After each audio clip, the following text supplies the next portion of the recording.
What do a one-eyed basilisk, my staff, and Wikileaks all have in common? Other than being things that fear me, they're on tonight's fantabulous program. Welcome to the final show for the term, and welcome to Queen's TV.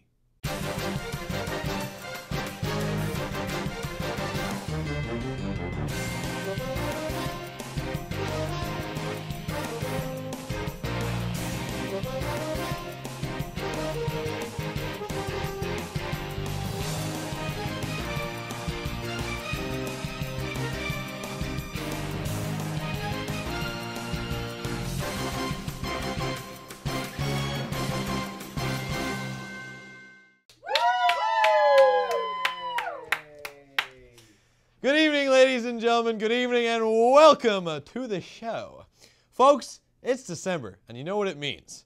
It's that time of year once again. The decorations are up. See a smile on everyone's face. It's like there's something warm, fuzzy inside of me, and I just can't wait to get it out. So to all my viewers, I wish you a happy Constipation Awareness Month. I know you're all wearing your ribbons too. Now, I don't know what part of the CAM I like the most. The songs, the atmosphere. Maybe it's just the simplicity of sitting down by the fire with a good box of Raisin Bran and 4 liters of coffee. But you know what really gets me going? Fear.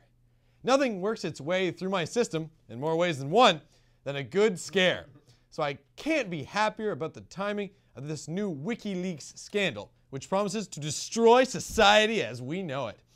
This week, news media was dominated by the story of 250,000 U.S. diplomatic memos being published on the website Wikileaks. While some of these memos included scandalous material, such as Hillary Clinton instructing diplomats to spy on foreign officials, the Saudis asking the U.S. to launch a full-scale bombing of Iran, and general potty-mouthed name-calling that is unbecoming of diplomatic officials, the biggest Canadian news to come out of the leak is that the Americans don't like the CBC. Apparently, the U.S. Embassy sent a cable back to Washington warning them of the anti-American propaganda that the CBC promotes through its dramatic programming. The memos mentioned shows like The Border and its depiction of U.S. custom agents as arrogant obstacles in the way of the noble Canadian officials.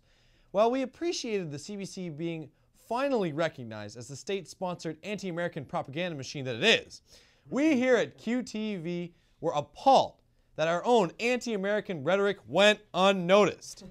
We are 10, if not 100 times more anti-American than the CBC. We routinely bash Americans, and now seems to be an appropriate a time as ever. So let's get right into it.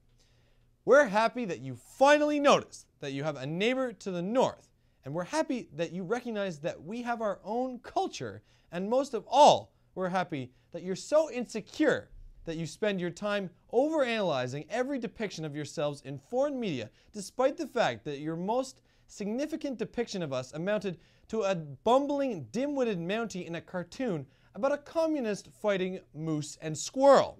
So America, suck it up. Yes, you may have been portrayed as a bit brutish in The Border, but to be fair, no one really watched that show or any show on CBC, unless, of course, it's Hockey Night in Canada. Speaking of which, if you really wanted to see the Americans acting brutish and beating up Canadians on the CBC, then tune in to any Leafs game.